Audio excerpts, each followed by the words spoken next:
Yang juga jadi sorotan, politisi Partai Nasdem merespons desakan reshuffle kabinet terhadap Menteri Pertanian Syahrul Yassin Limpo.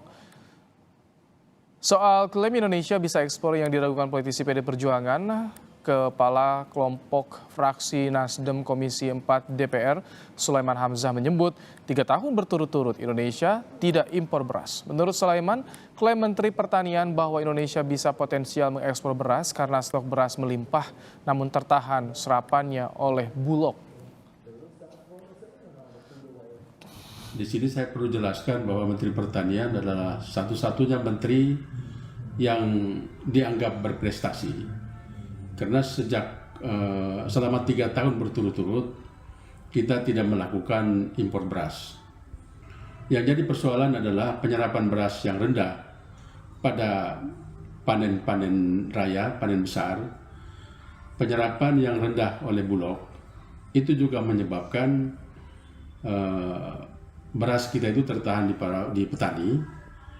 Yang harus diluruskan bahwa janji Menteri Pertanian untuk melakukan ekspor itu karena stok beras kita memang sangat menjanjikan di mana-mana.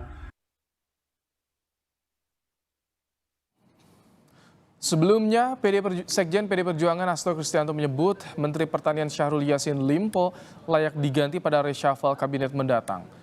Hasto bilang klaim Syahrul Yassin Limpo bahwa Indonesia bisa mengekspor beras tidak sesuai fakta. Menurut Hasto, faktanya Indonesia justru mengimpor beras. Apa yang disampaikan oleh Menteri Pertanian pada tanggal 22 Agustus 2022, beliau menyampaikan bahwa Indonesia akan mengekspor beras ke China. Tetapi kemudian ternyata faktanya jauh dari apa yang disampaikan. Bahkan kemudian kita harus mengimpor beras hanya untuk mengelola kebenaran data saja.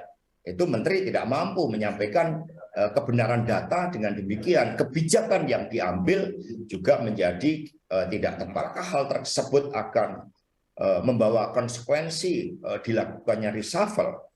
Itu keputusan dari Presiden yang memiliki hak prerogatif untuk itu.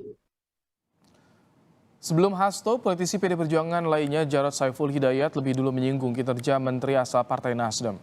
Menteri Pertanian dievaluasi, Menteri Kehutanan dievaluasi, Menteri Kehutanan ya harus dievaluasi, semua menteri juga harus dievaluasi. Supaya apa? Supaya ada satu darah baru yang segar yang bisa mendukung penuh kebijakan Pak Jokowi.